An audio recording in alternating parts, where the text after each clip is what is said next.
Não sei, já sei, às 5 da tarde, quando comecei o programa de hoje, eu disse, hoje eu vou trazer aqui o professor de História, o Daniel Brestup, que é um jovem professor, porém com uma capacidade muito... Quando eu preciso de coisas de história, eu chamo o Daniel, né? E tu sabe que esse filme de homem é coisa terrível. Daí eu estava ouvindo a Rádio Araranguá, tu estava lá de bate-papo com a Karen Suyantes. Não, vou convidar também. Não vou perder essa. Não vou perder para a Karen. Tá certo? Um abraço, Karen. Parabéns pelo teu programa aí. Você é uma excelente profissional de rádio. Parabéns. Continue assim. Elisângela Gonçalves, parabéns a todos os gaúchos, tá certo? Aí eu convidei o professor Daniel e disse assim para ele, o Adriano, tu diz aí, avisa o professor Daniel para ele vir piochado. Para ele vir piochado. Pô, não é que o homem apareceu aqui piochado mesmo? E ainda piocha do pai dele, o Heitor.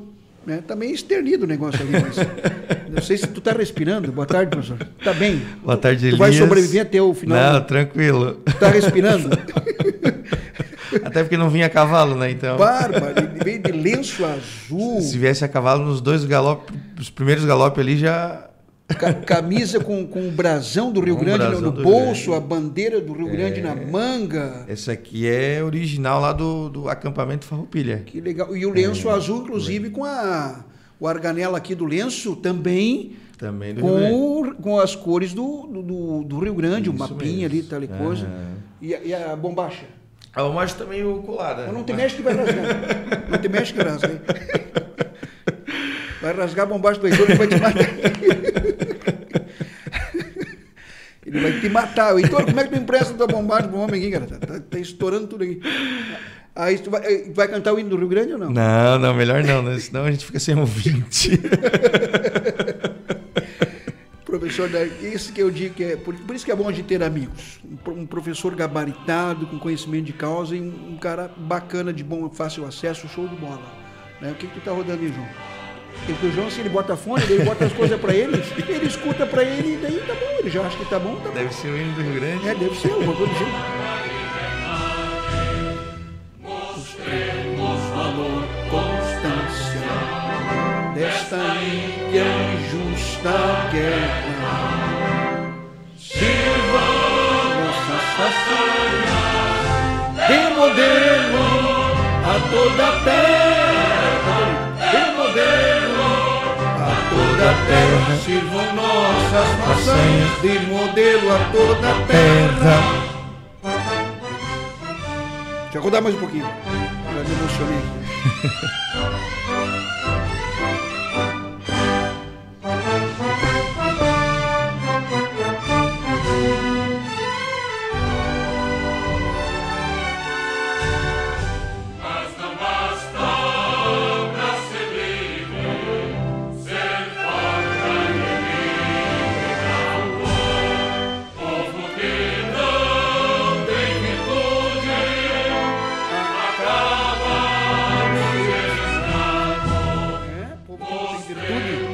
Acaba por ser escravo. Vai dizer que não é impactante, professor, tu que é história, tu que entende história. Sabe que o hino, Elias, foi criado na época da Revolução. Era a canção da Revolução, era o hino já da República Piratini, mas ele só foi oficializado em 1966. 66? E aí criaram a lei oficializando como um hino, mas todo o gaúcho já cantava, sim, mas na lei mesmo ele só entra em 1966. A Revolução foi em 1835, né? 1835 a 1845. Isso. Foram 10 anos de peleia. Ficaram só em farrapos, mas eles aguentaram 10 anos ali, né? Então, Elias, na verdade, essa revolução ela fez parte de todo um contexto político no Brasil, né?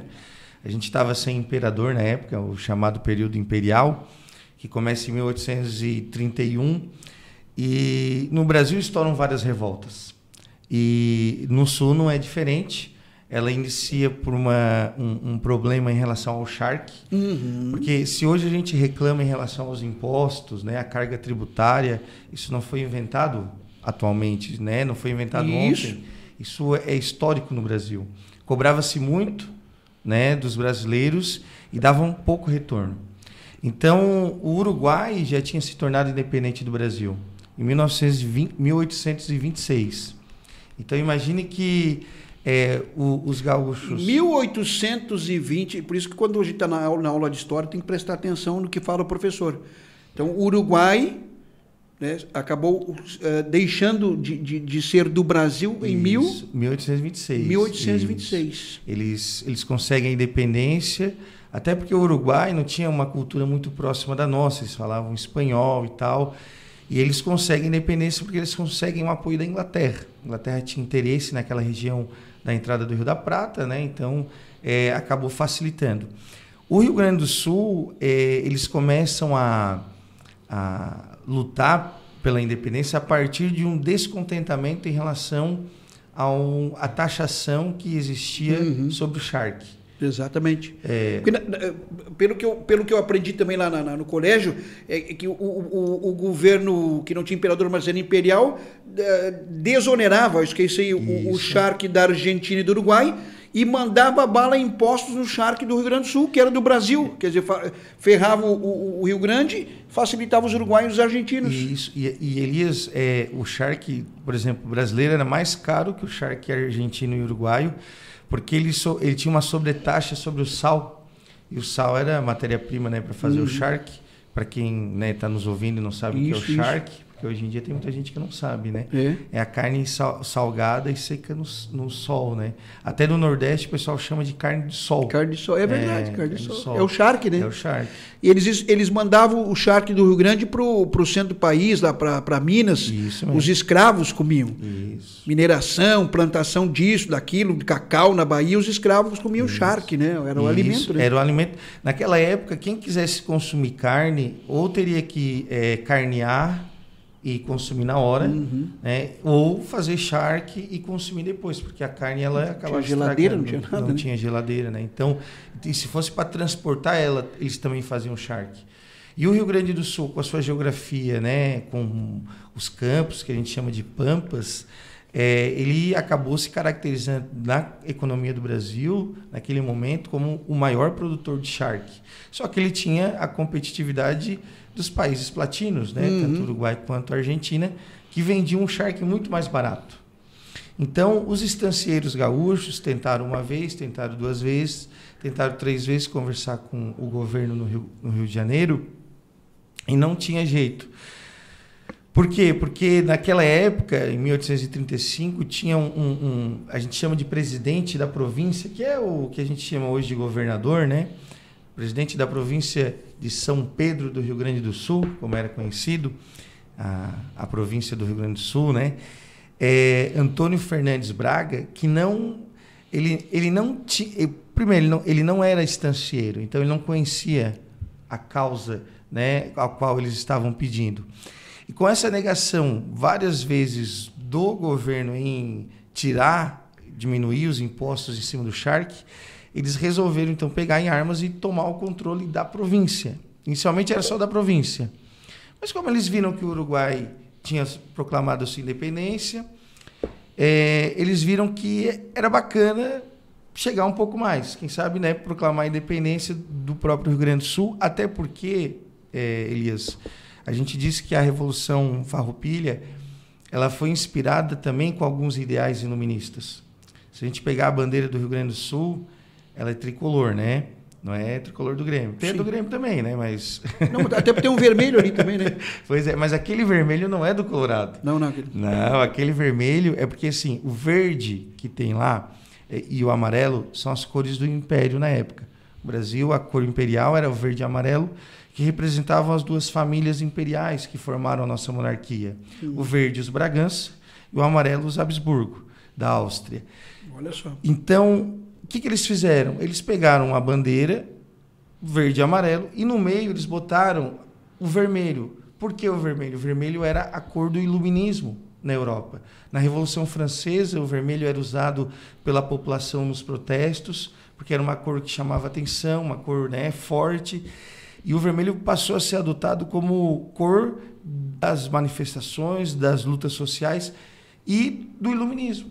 Então, se a gente parar para analisar, a própria França, quando que ela adota o vermelho? Depois da Revolução Francesa. né? Antes era só azul e branco. Então, se a gente olhar a bandeira do Rio Grande do Sul, aquele vermelho transpassado no meio do verde e do amarelo tem essa simbologia, né? De que naquele momento o Império agora passava a ser, né, ter uma província, o qual ela era independente sobre os ideais do iluminismo.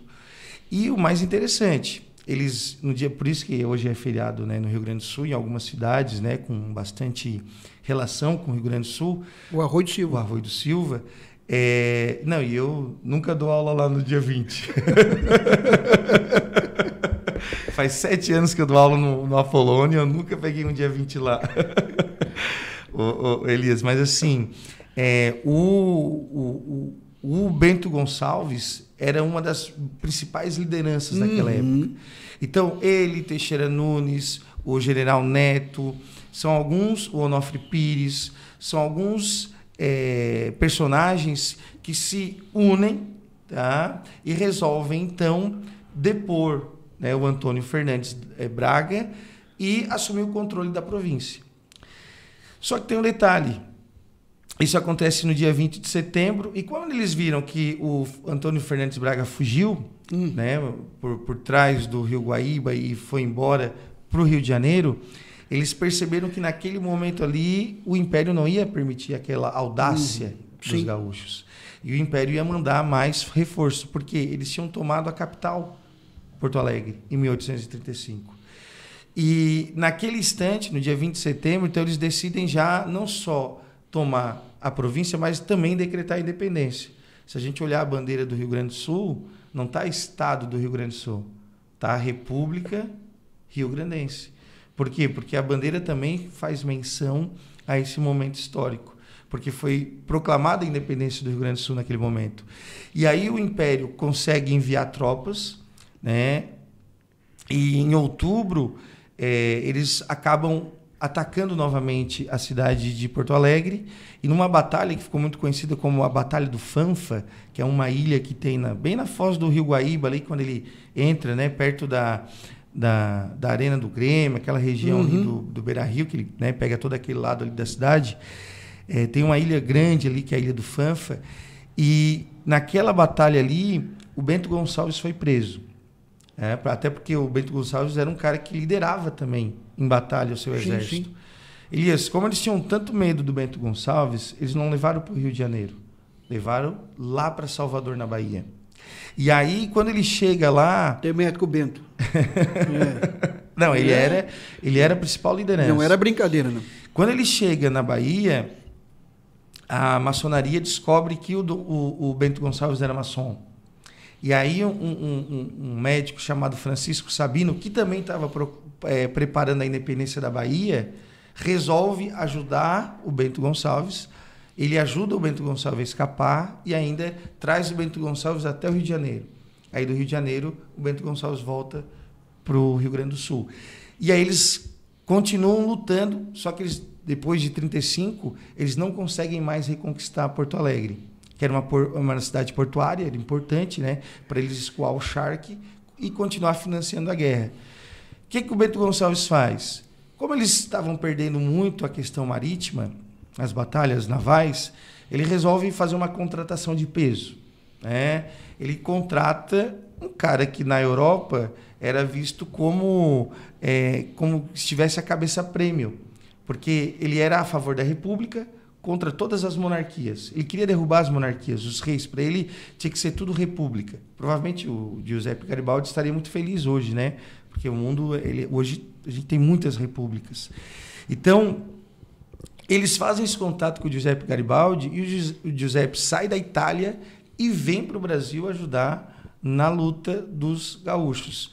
Então, a gente pode entender que o Giuseppe Garibaldi era quase que um mercenário, né? Porque ele estava lutando, porque ele estava recebendo, né? E o valor dele era 600 cabeças de gado, né? Então, era tão forte essa relação com o gado que até para fechar o valor para ele lutar na guerra foi, né, com cabeças de gado. A moeda de troca era o gado. Era o gado. E, Elias, o mais bacana assim, é que o Garibaldi veio, ele fica alojado na estância do próprio Bento Gonçalves, tá? E ali naquela região de Viamão, entre Viamão, depois, né, Camaquã, eles tinham alguns estancieiros que davam uma boa base, uma cobertura para eles. O que eles fazem? O Garibaldi começa a montar 2 barcos, porque a Marinha dos Farrapos, ela não tinha muitos barcos. Então, né, o Garibaldi vem com essa ideia. Ele constrói 2 barcos, o Seival e o Farroupilha. Esses 2 barcos eram usados para atacar Porto Alegre e lá no sul, a região de Rio Grande, que hoje é um porto também gigante, né? Um porto, um dos maiores portos do sul. E aí, do Brasil, na verdade, né? É um dos maiores. E aí ele atacava essas 2 cidades, mas eram cidades muito fortificadas. Então, o Garibaldi conversou com o Bento Gonçalves a respeito da possibilidade de buscar uma outra cidade. Só que cidades portuárias do Rio Grande do Sul eram só as 2. Então, eles olharam no mapa, o general Neto, né, acabou percebendo que existia uma cidade em Santa Catarina. Essa cidade se chamava Laguna, e ela era uma cidade portuária. Ou seja, vamos para lá, e lá a gente faz uma aliança com essa cidade. A parte mais, digamos assim, épica dessa guerra, por quê? Porque a Lagoa dos Patos estava tomada de imperiais, porque eles imaginavam que qualquer navio farroupilha que tentasse sairia pela Lagoa dos Patos. O que o Garibaldi faz? Ele coloca os barcos, os lanchões, né, como eles chamavam na época, em cima de carros de boi. Isso mesmo. E ele sai da Lagoa dos Patos e da Lagoa dos Patos até a região de Tramandaí, onde tem a Lagoa de Tramandaí, ele leva os lanchões em cima de carros de boi. É o momento mais épico, assim, porque na história militar a gente tem uma outra experiência dessa apenas na Roma Antiga, com o Júlio César. Inclusive, os historiadores acham que ele até se inspirou no Júlio César para fazer isso. E aí ele consegue sair da região da Lagoa dos Patos até Tramandaí. Dá uns 120, 110 quilômetros, talvez, mais ou menos, né? Por dentro ali. Então, imagine que não era nada muito fácil naquela época. Imagina. Né? Elias, eles saem da Lagoa de Tramandaí. E quantos lanchões? 2 lanchões. Os 2 aqueles, o Farroupilha. O Farroupilha e o Seival. E o Seival. Eles saem na barra de Tramandaí, uma barra que tá todo mundo sempre ali pescando hoje. Se você passar entre Imbé e Tramandaí, tem uma ponte, né? A galera gosta de uma pesca ali que tem que, às vezes, cuidar o carro, porque o caniço voa, né, para cima, assim. Mas ele passa e eles vão em direção à laguna. Qual era a ideia? A ideia era atacar a laguna por mar e por terra. Por terra estava indo um general chamado Canabarro. Canabarro, ele era o líder das tropas terrestres e o Giuseppe Garibaldi líder dos 2 lanchões. E o mais legal até para nossa cidade aqui.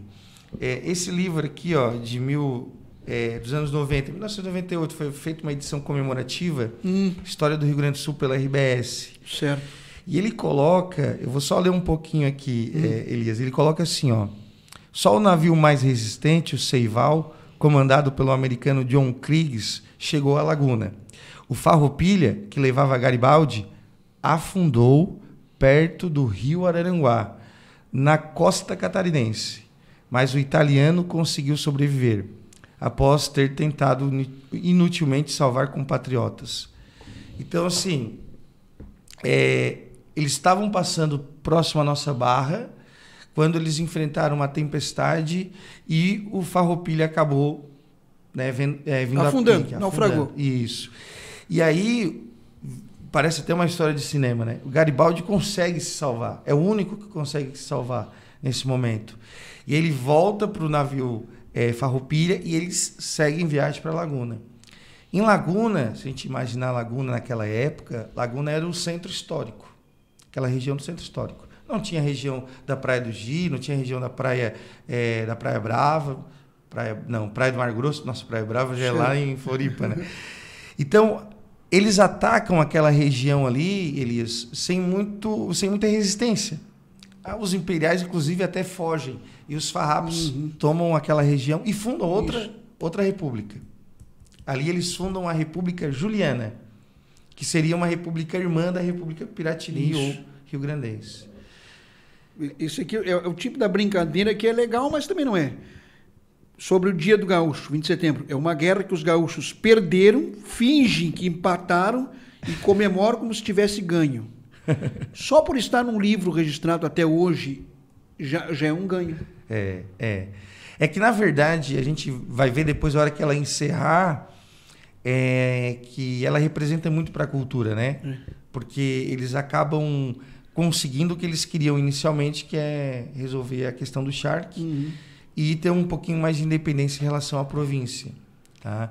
Mas assim, e até mesmo, porque no momento em que poucas regiões ousavam questionar o poder central, os gaúchos acabaram fazendo isso. Não foi por 1, 2, 3, foram 10 anos.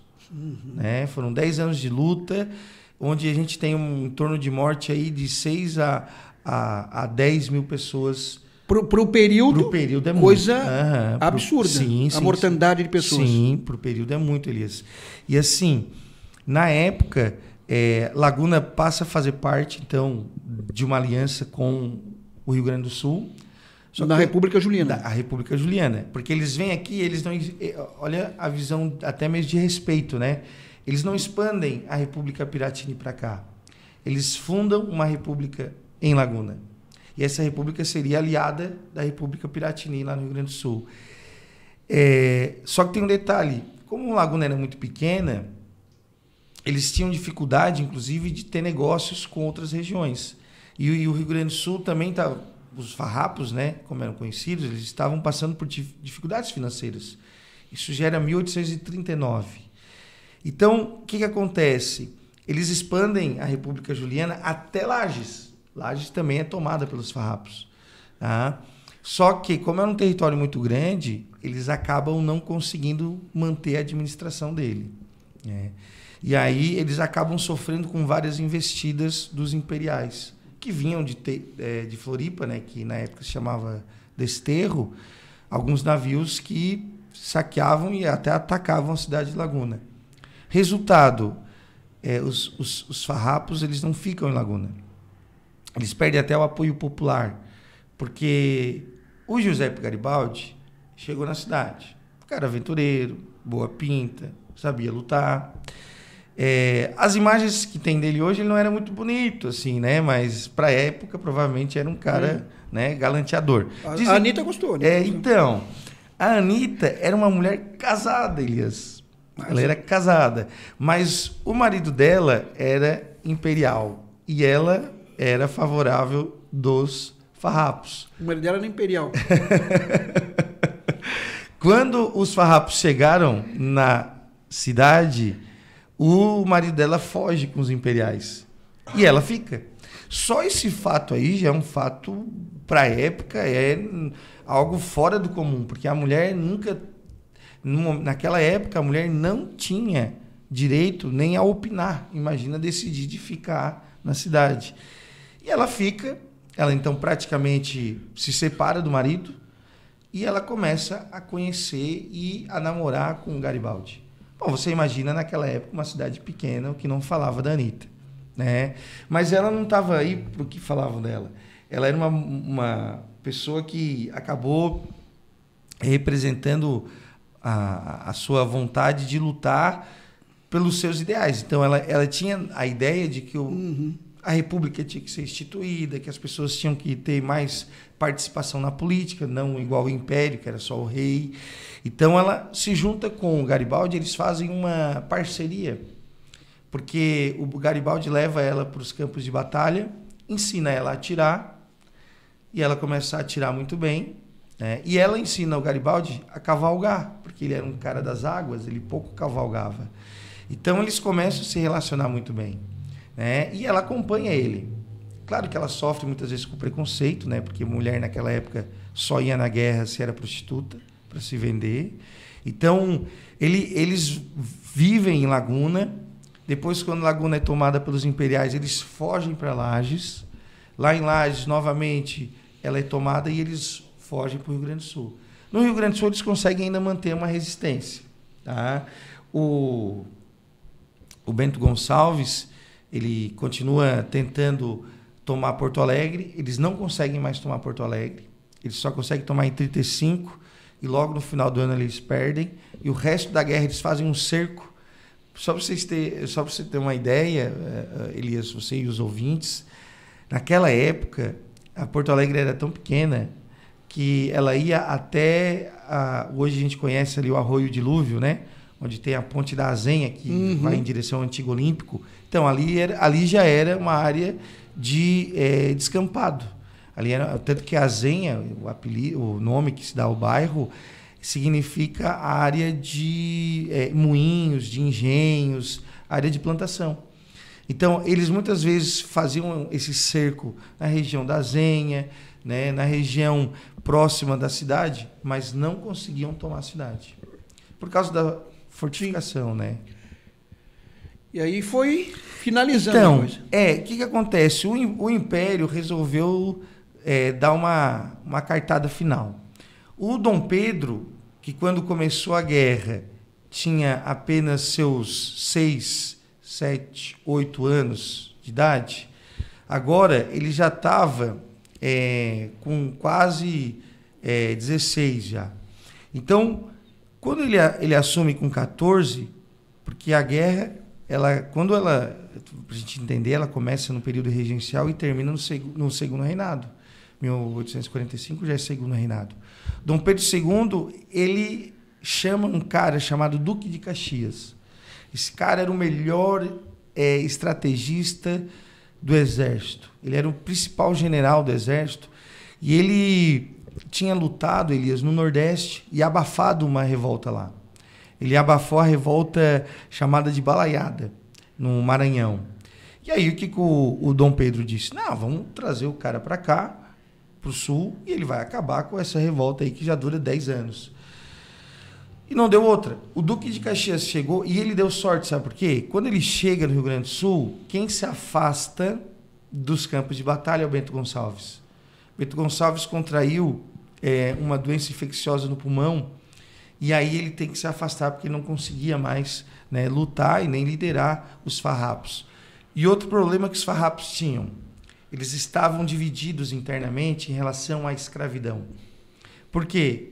Tinham muitos estancieiros que usavam escravos, os negros como escravos. E tinham outros que achavam que deveria ser abolida a escravidão. Inclusive, para aumentar o contingente de soldados...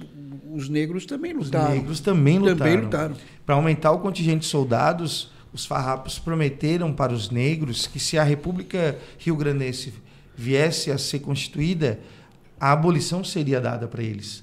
Então, todo negro que tinha permissão do seu estancieiro, do seu patrão, ele ia lutar num pelotão chamado os Lanceiros Negros. Os Lanceiros Negros eram um pelotão que não recebia espada, né, porque a espada era mais cara, então eles achavam que a espada tinha que ficar com os generais, mas eles recebiam lanças. Lanças. E lanceiros, mas não tinha espadas. Não tinham espadas.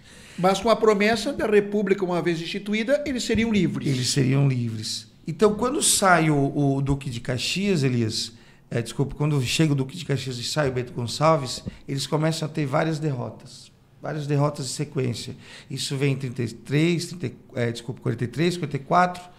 Em 45, quem assume a liderança do Exército é o Canabarro. E o Canabarro viu que era melhor perder os anéis, mas ficar com o dedo, né?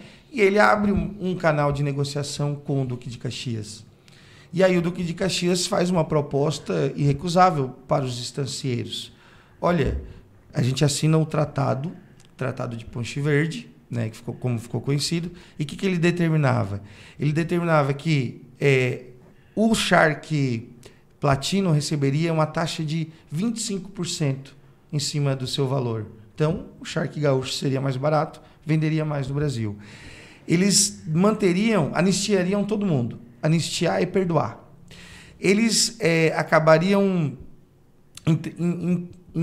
integrando o general, o capitão, quem era do Exército Farroupilha, no Exército Brasileiro. E eles também permitiriam que os negros que lutaram, os que serviram no Exército Farroupilha, fossem libertos.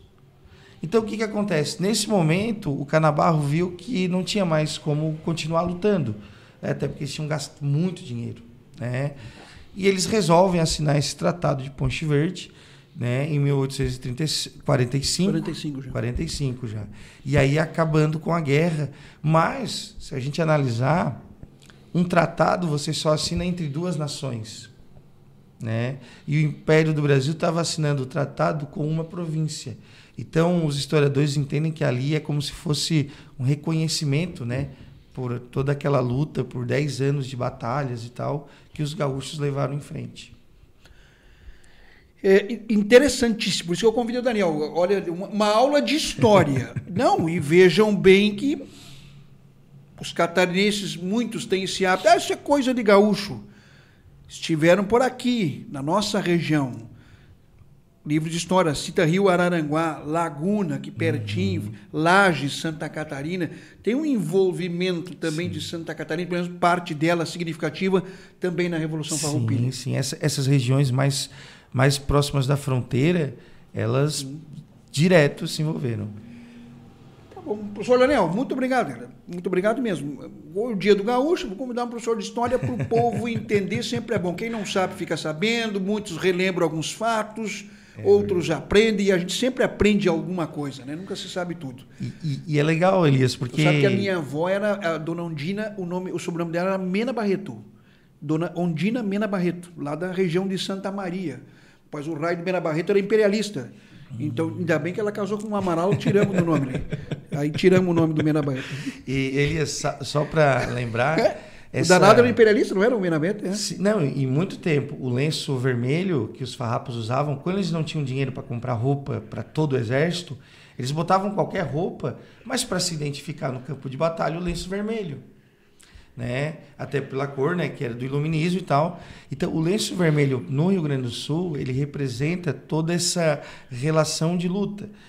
Se a gente olhar na própria história, o Getúlio Vargas, quando se apresentava como presidente, botava um lenço vermelho. O próprio Brizola também, lenço vermelho. Esses políticos mais tradicionais da história sempre também buscaram na Revolução uma forma de representar a sua importância. Tá bom, professor, mas ele veio de lenço azul hoje. Ele é revolucionário meia boca, assim. É certo, é meia boca. É que hoje em dia, né, o vermelho não tá muito na moda, né? Depois da quarta-feira, né? O vermelho não tá na moda. Depois da quarta-feira do furacão... É melhor usar um lenço azul, né? Lenço azul, Então, acho que até é permitido, né, usar um azulzinho hoje, né? A gente ainda tá vivo na liberta. Professor Léo, foi um prazer em recebê-lo. Muito obrigado mesmo, de coração, tá? Prazer também, Elias. Tudo de bom. Um abraço. Pode respirar agora, hein? Tranquilo.